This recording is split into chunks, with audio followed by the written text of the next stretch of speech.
Karyn Bryant for MMA Heat. I'm here with Ronda Rousey, and we are at Dynamix Mixed Martial Arts in Santa Monica, California. And Ronda, fresh off your controversial, you love the word controversial, right? You've been hearing it a lot, right? Oh, it's my favorite word now. Over Sarah Dalio. Talk to me about that. I mean, how do you feel about everything that went down after the armbar?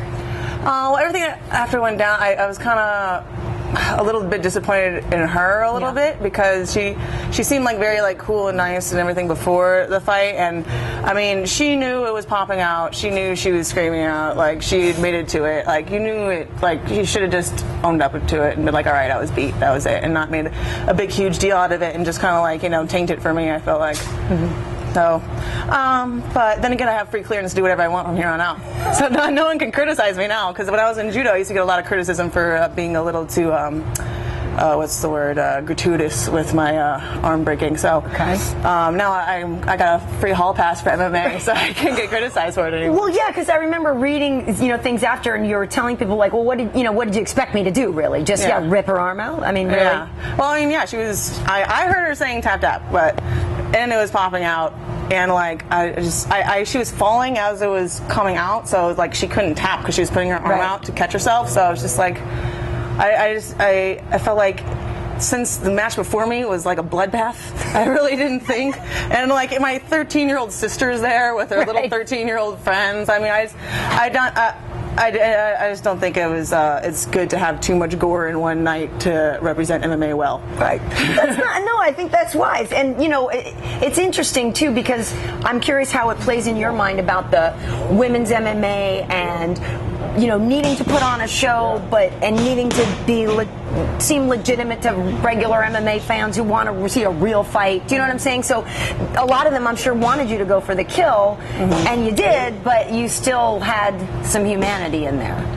Well, I think that's a good thing. It's such a fine line to cross too, because if you're trying to gain more attention and positive feedback for women's MMA, it's a fine line to walk to kind of get that perfect way that they want you to act. Because everyone wants you to be like, okay, you have to fight really well and have it really exciting, and then have it and finish the match, but have no one die, and then and then be nice about it, or don't be nice about it, or look pretty while you're doing it, don't look pretty while you're doing it. Right. There's a whole bunch of different everyone's got their own advice coming in. I'm just trying my best to do what I can, and I'm just doing the best I can. I can't please everybody.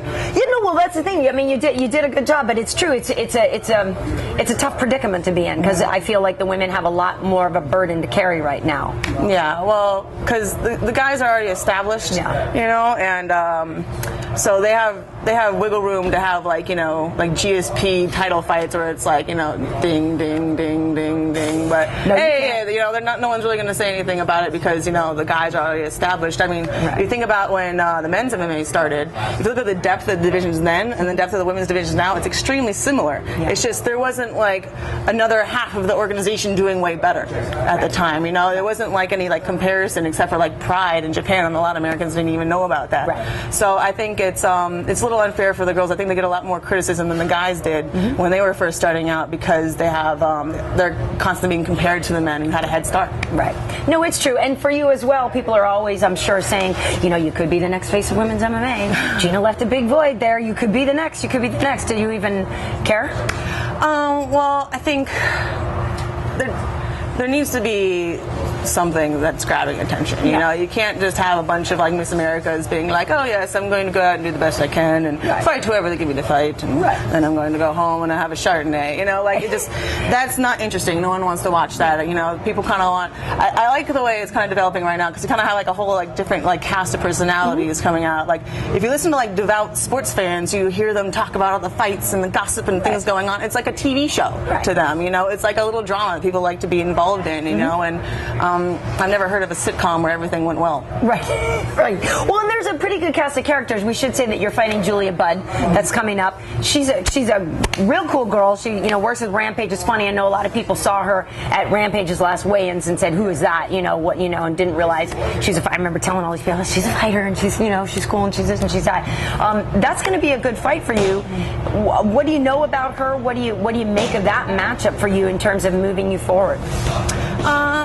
I know that she's a Muay Thai girl from Canada, and I've fought another Muay Thai girl from Canada before, so I feel like it's going to be a similar fight, like style wise, and I think it matches up well for me. I like how I'm getting like a bunch of different people thrown at me. I had like a grappler girl. I had like a girl that just did MMA and was completely well rounded. I had a couple of other striking girls. I had just brawler girls from the army. Like I'm getting like a whole wide spectrum of people to fight against. And I think the more strikers I can get, the better, because I'm not really worried about any grapplers right now.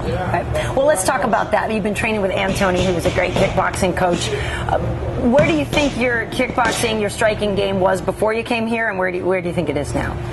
Well, I think that my striking is just exponentially improving all the time, and it's mostly because I started from zero. Yeah. But I mean, I had no bad habits to begin with, so I feel like I'm picking up things pretty quick, and I feel like I'm not going to use my striking until I have to, but I hopefully everyone's going to be pleasantly surprised.